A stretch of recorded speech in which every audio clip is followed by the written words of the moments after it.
Okay, first of all, I want to welcome everyone on Facebook. I want to say at the outstart that, of course, Facebook has changed its algorithms or something in the means of once they know that you're saying certain words, what is happening is that the program begins to chop up your video and skip parts of your video, skip parts of your words, and it's gone so far that even a lot of people have been banned off of Facebook. The Honorable Minister Louis Farrakhan of the Nation of Islam, I think African Knowledge has been banned for 30 days, and Dr. Boyce Watkins has been banned for 30 days. Different people banned off of Facebook for trying to tell the truth. The idea behind Facebook, I think, going live was just for people to share moments and do foolish things, and that would be the way in which I guess you share moments in your life. But a lot of people take every advantage of opportunities to share and try to share relevant information, especially for the time in which we live in. So this is Brother Johnny Jamil Salib Zamir of the 19 Report out of Manning, South Carolina.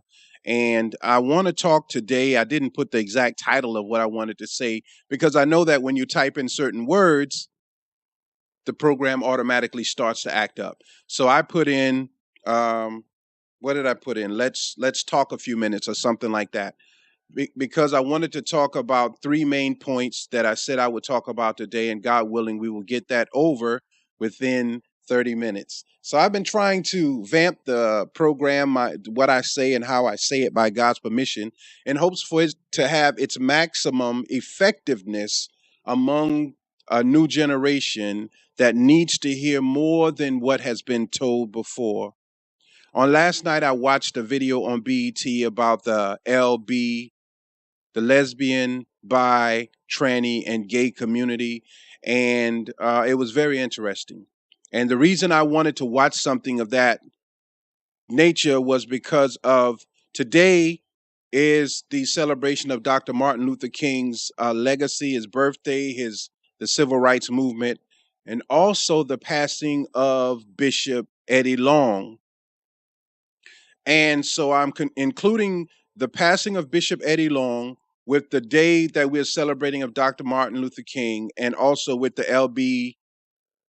LBTG community, how the relevance of these three things uh, causes a lot of conflict and cause those of us who think that we're, I guess, better than others because we don't do what other people do.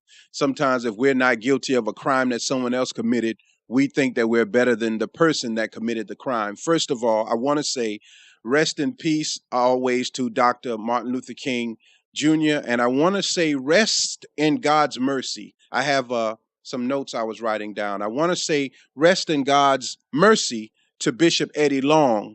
And I want to ask again God's mercy on Black people, of course, and on the LBTG community. And I'm going to tell you why.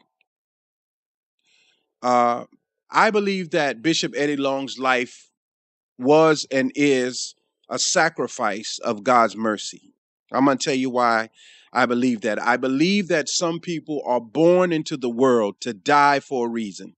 I said this when with the death of Sandra Bland, when it was being recorded of all the deaths of Black people at the hands of the police and also of Black people at the hands of other Black people. I was saying that we're born into the world to die as a sacrifice to teach others what to do or what not to do. So let's talk for a minute today about that. My father was, I thought, a great man. Of course, we all do. But he had an alcohol problem. Why did he have a substance abuse problem? What caused it? Did he take a drink and like it? Or did he use alcohol as a means of escaping a reality that he couldn't do anything about? We have to ask these questions to ourselves. I never condemned my father, but I used his life as an example of what I would have to struggle through all of my life. So myself and my brother were carrying on the legacy of my father. One of the things that he did that most people thought was so terrible is that he never held down a quote unquote job, but he always worked. My brother wanted to get out of that lineage of thought from my father. So my brother worked 2, sometimes 3 jobs to maintain a lifestyle that he wanted to have, and he did a great job at it. But while he was working so hard to do one thing, he fell into alcoholism. And he died from alcoholism. Kidney failure, he went blind, he lost everything because of his addiction to the same substance that my father was addicted to. It's in our genetics. That when we get a thing that makes us feel good, we take it to the extreme. My father was an example for me. I'm getting to a point. Let's talk for a minute, and God willing, we'll be done within an hour. My father was an example for me. He was an example for my brother. My father and my brother were both examples for me. So when I saw my father die from substance abuse, my brother work himself to death but still die of substance abuse, I knew the very first thing that I could not do is smoke marijuana or drink alcohol. So I lost all of my so-called friends because they thought that I thought I was being better than them by saying, nah, I don't want to drink. Nah, I don't want to smoke. But I was trying to survive based on my genetic makeup and what I knew I would be addicted to if I took it. So I had to take an initiative and say, what's more important? These so-called friends who don't give a damn if I die from this addiction, or what God has already shown me from the sacrifice of the people who lived it in order that I may see. We're talking for a minute. So I say rest in peace, rest in God's mercy to Bishop Eddie Long. And the reason I want to talk about this is because I know most people won't talk about it, because he has the stigma of homosexuality on his ministry. And all the men, and I know it's more than just 4, who enjoyed the lifestyle with him until they were cut off, I pray for them as well. I have no idea what they're going through till this day. But the example of Bishop Long is the example of T.D. Jakes and all of those in the hierarchy of ministry, and even those on another level of ministry here in Clarendon County. Most of us cannot handle being in the spotlight. Once we get into the spotlight, we begin to think that we are greater than, better than, we are above the law, because that is how we are treated by the people. The people becomes dangerous because the people begin to lord over you, like the people did with Jesus Christ. They lorded over Jesus Christ and made Jesus Christ God. And Christ is saying throughout the Bible, I am not God. I do what my Father tells me to do. I am trying to get you to the Father, but the people say, nope, you're God. Christ had the capacity mentally, spiritually to understand, I will not let these people put me in a position where I think I'm higher than the one who made me. But in ministry and in positions of power, people begin to think that they are better than the people who made them. Who made Oprah Winfrey? Black people did. Who made Tyler Perry with the Medea character? Black people did. Who made Lee Daniels? Black people did. Who made all of these successful people that we support their activities? Black people did. Who made Jay-Z? Black people did. How did we do it? We supported them from the ground up. And the moment they got into a higher position, they started to say, I'm wearing this gold, I live like this, you peasants under me. So Bishop Eddie Long, I believe his life was a sacrifice and his life was an example. But I also believe when we get in positions of power, it is very difficult to turn away from the power. And it is very difficult to separate ourselves from the power that the people give us.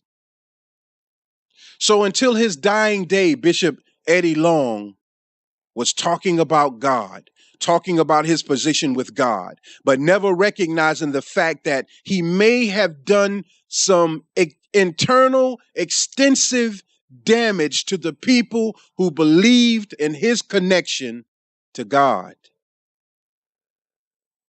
Some of us feel that we don't owe an apology for anything because we feel that we are greater than the people we are under. White folks never apologized for slavery. They just said, get over it. And now that most of them realize they're being put into slavery themselves, now they're crying out, brother, we're brothers. We're all in this together. It's the hierarchy that we have to fight against. Now, the easiest thing to do, in my opinion, is to condemn someone for something that they do that we're not doing. So it's easy to condemn Bishop Eddie Long for being a homosexual or a bisexual and saying that is why he died. If that is the case, he played with God. If that is the case, then what about the people who enslaved another people for over 300 years in the name of God? Shouldn't they all be dead too? Let's talk for a minute about how we classify things. If you are having a heart attack and you are taken to the doctor and he's a heart specialist that can save your life, during that heart attack, are you going to say, listen, doc, are you gay? Are you a homosexual? Because I don't want no homosexual operating on me. Or are you going to just accept the greatness of the person who's put in the position to save your life? I was in a conversation about Bishop Long, and I told another pastor, I can't condemn him, but I can use discernment and know that homosexuality is not what God planned, like it or not like it.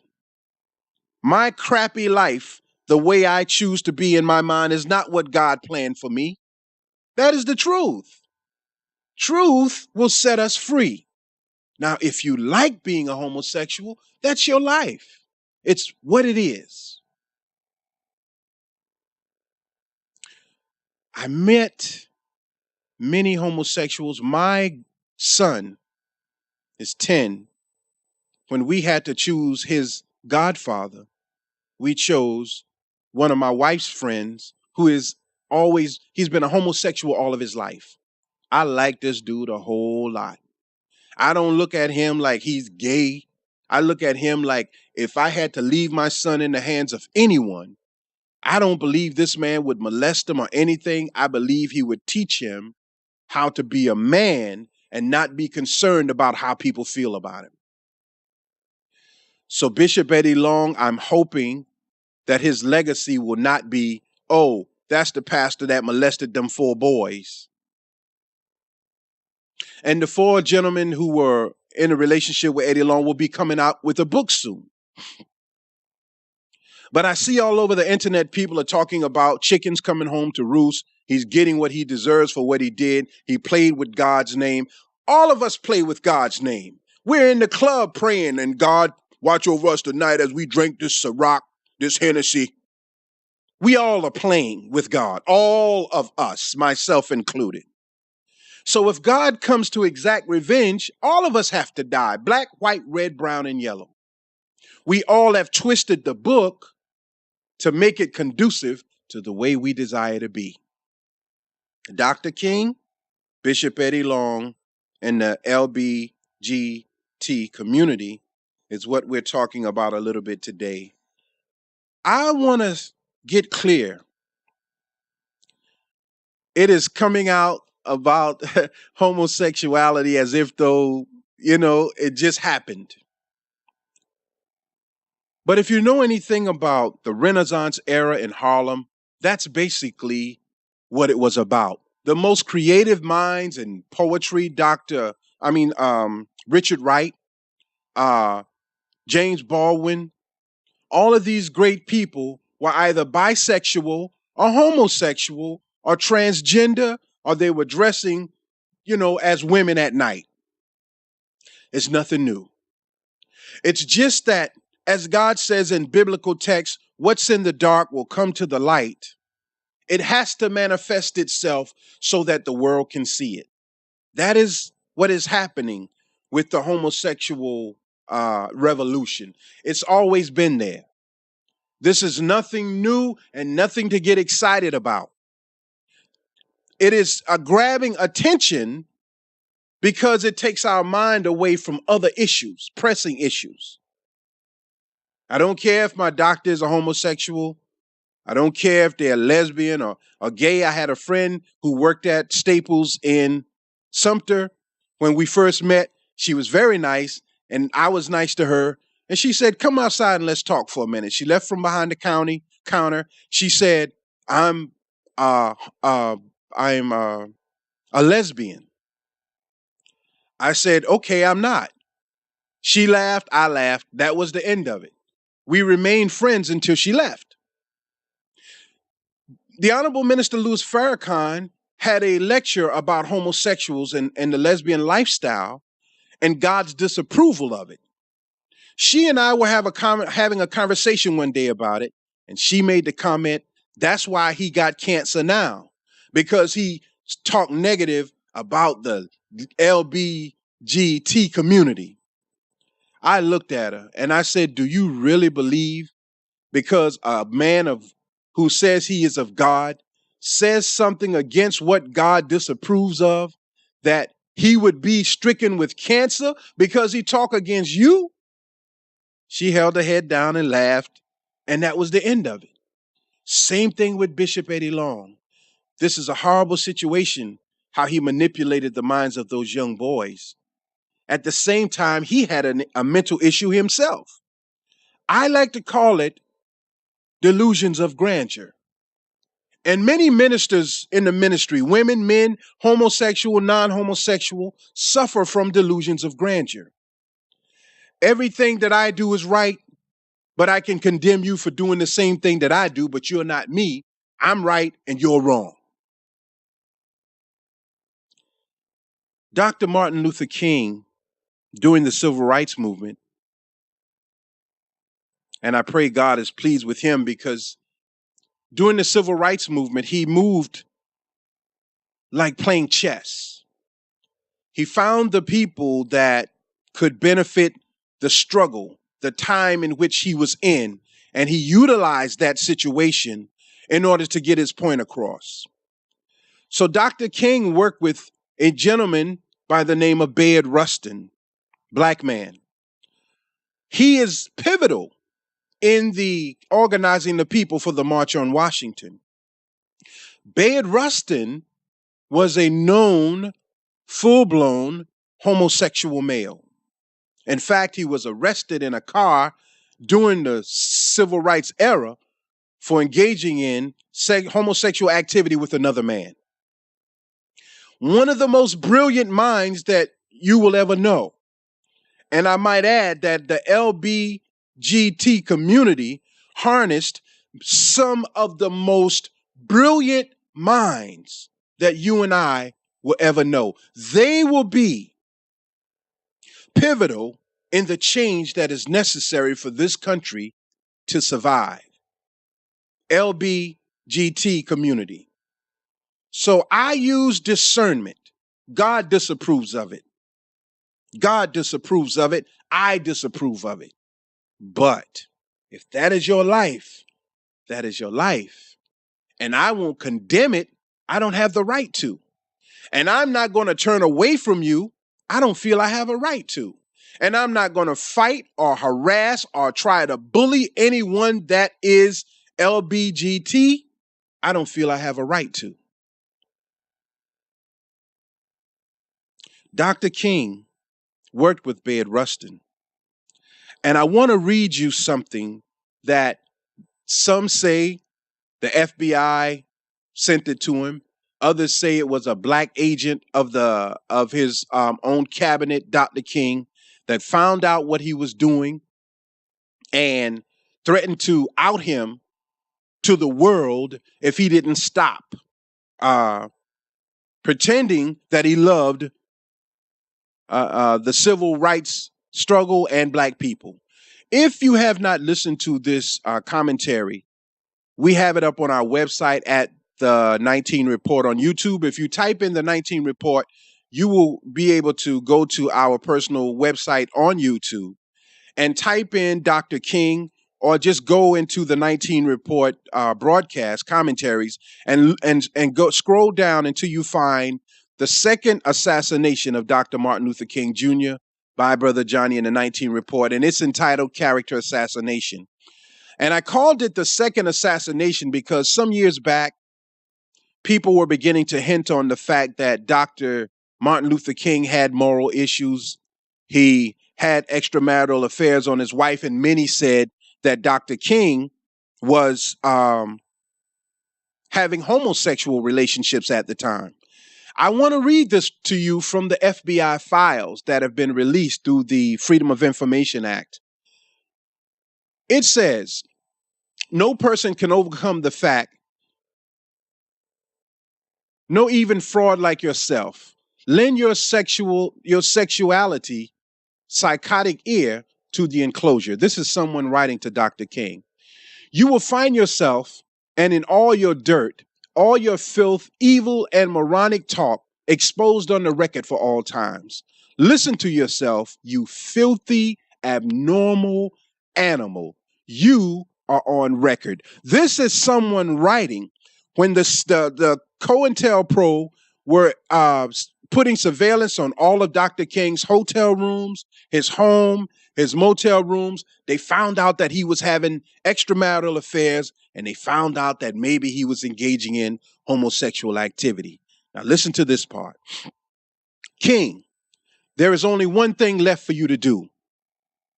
They want him to resign or to kill himself. You know what it is. You have just 34 days in which to do it.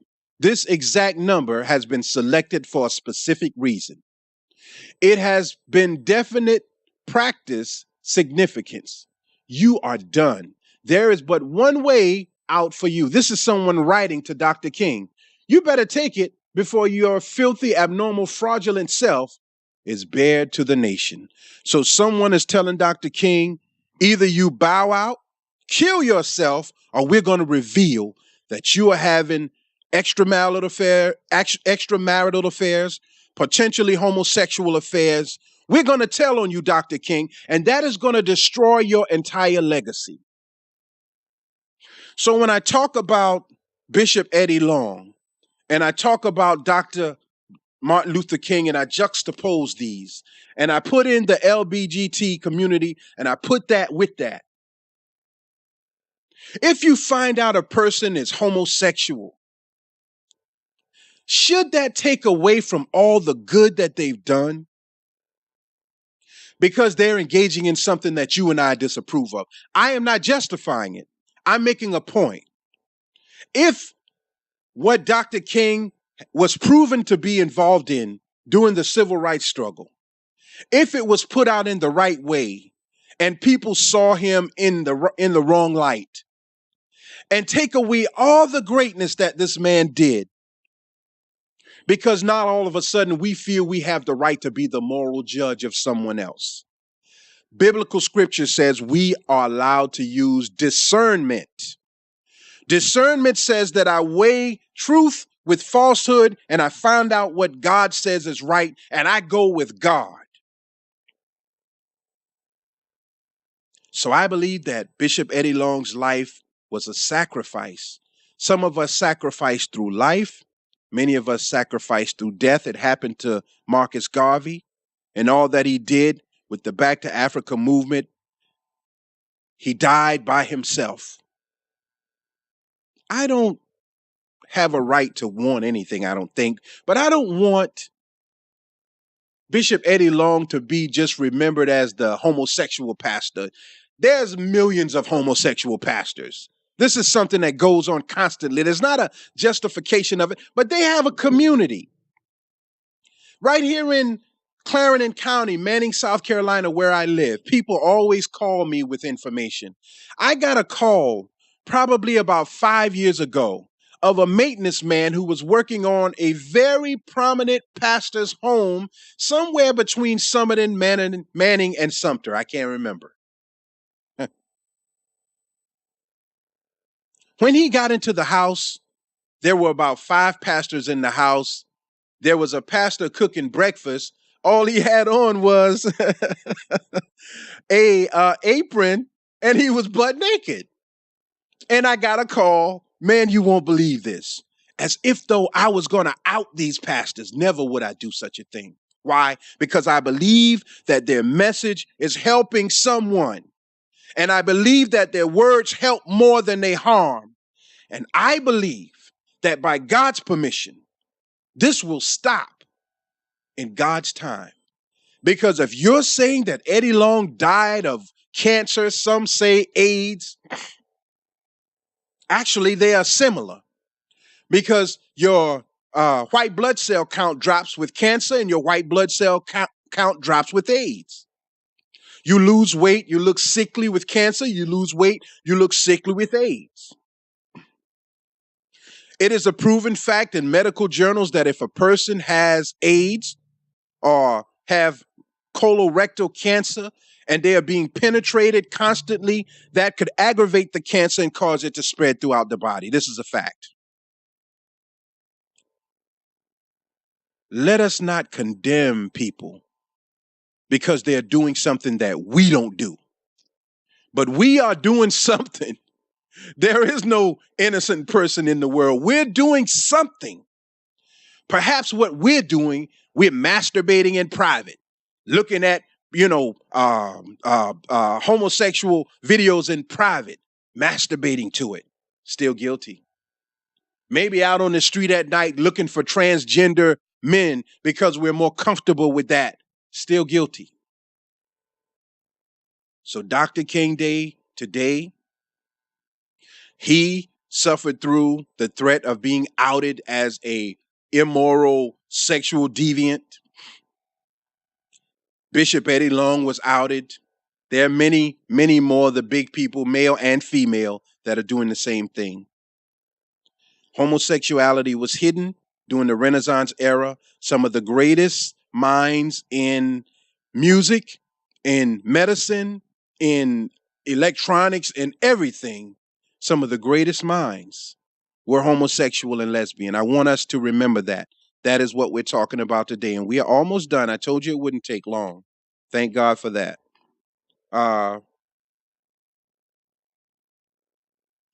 Now, Reuben Armstrong wrote a book, I think it was in 2007, and the title of the book is Snakes in the Pulpit. Someone bought that book for me years ago. They gave me the book. I didn't read the book. I gave it back to them. I thanked them for the book, but I said, if I keep it here, what I know is going to happen is in my young eagerness, my young zeal to prove that this world is a lie, I may say something about a pastor, a minister that people love and maybe I will out the minister. But what about the congregation of people that were actually building a life based on what they heard from that minister? That's more important. Jesus thought that way. So Jesus said, if they are not against us, they're with us, even if they teach it a different way. I don't agree with homosexual pastors in the church, knowingly homosexual, male with a male husband in the church. I don't agree with that because young boys are watching that and young girls are watching that. And I honestly believe that that will have an influence on the way they think. I don't agree with that. But Reuben Armstrong wrote the book, and Reuben Armstrong, he's a black man. He got threats from many of the major ministers and parishioners and followers of those ministers because you're talking about our pastor. Minister Louis Farrakhan, there was a cartoon out. He was under the table, supposedly having oral sex with Arabs, and the heading was saying that, and many of black leaders call him Louise Farrakhan, saying that he is a homosexual. So if we base our desire to listen to a person or not listen to a person based on their gender or their preference of life, that will become a problem. Because most of our brilliant minds have a defect. Jesus had defects. He became perfect over time after rebirth. All of the prophets and messengers of scriptures had defects. every human being on earth and animal has defects.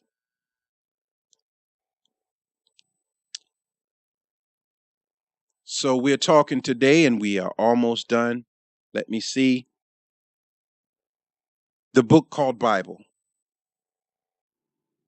The book called Bible was translated out of many different languages for those of you who don't know, especially in the South, because we cling to this book, and this book helped us make it through slavery. We stuck together. We took what the slave master gave us and we made it work for us. Enough so that while we were being beaten, raped, robbed, mutilated, tortured, we believed in this God that this book talked about, and it helped us make it through. But belief is not enough today. We have to prove that what we say is true. I can believe I'm going to win the lottery. My father-in-law, I call him my father, almost 90 years old, played the lottery since the lottery was available. He's a New Yorker. He always believed, when I win this lottery, I'm going to get you established, son. He called me son. You and my sons, and my daughters, y'all could do almost anything. He's 90-something years old. He believed he was going to win. He hadn't won yet. So you can believe anything. I can believe there's an airplane in my backyard and I'm going to get on it and fly away, but it's not there. So this book called Bible, if you don't know about the Council of Nice, look it up. They decided, we're going to change this book to make it relevant to what we believe. People with power can do that. People with no power can argue about what people with power do. After changing the book, they gave it to the people. Black people, of course, couldn't read it until the slave masters gave them the interpretation of it.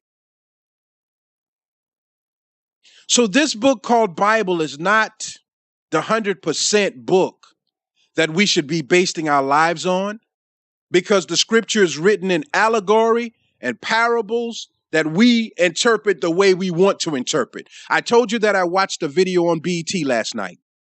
A pastor used Jeremiah 14:14, where Jesus talks about the eunuchs, and he compared the eunuchs to homosexuality. And Jesus says in Jeremiah that some are made eunuchs, some are born eunuchs. So the pastor utilized that to say that some are made homosexual, some are born homosexuals, but God loves them anyway. I believe some people are born homosexual due to the chemical, due to the vaccinations, due to the influence of the parents, as I said, who were in the dark doing the homosexuality. God is just bringing it to the light through our children. That is their burden to suffer. That is their burden to carry, so that we as parents can see what we did. We lied to them about holidays. We lied to them about Christmas, about Easter. And now they become something based on those lies. Now they don't listen to you as a parent because I trusted you, Ma, and you lied to me. Oh, it was just in fun and games. No, I trusted you and you lied to me. So now when I lie to you, don't get upset with me. All of that has to come to the light. So the Bible has been, look at the first page of it, where it says that this book has been tested, diligently revised, and given to the people in the form of the King James Version. There are over 81 versions of the Bible. Accident happens out in front of my home. I see it. My neighbor sees it. My neighbor over to my right sees it. The neighbor to my left sees it. The police come, we all give our version of the story. They're not going to be the same. Close, but not the same. Because from my angle, I see something. And then in my mind, I wanted to see something else. So the Bible is a version of a story. When you have a version of a story, it is not always the truth of the story. It is the part that is conducive to my situation. So I tell that side. So this black pastor cleverly uses the story of the eunuchs, and a eunuch is someone that has been castrated, and compares it with homosexuality. And as he is giving his interview, the person that is doing the filming reaches his hand out, shakes the hand of the man. That's what I want to hear. Justification for what I want to be. I have more respect for a man that says, I know it's not right in the eyes of God, but it's what I want to be. I know homosexuality can't produce children, but I'm in love with this man. This is how I feel. I can't stop it. And I'm going to take my chances and deal with God. I know about Sodom and Gomorrah. I know. But I love this man. Now, see, I can deal with that. But you want to put laws in place that say, no, you better trust this and follow this or you will be put in jail. We're talking about Dr. King. We're talking about Eddie Long. We're talking about the LBGT community.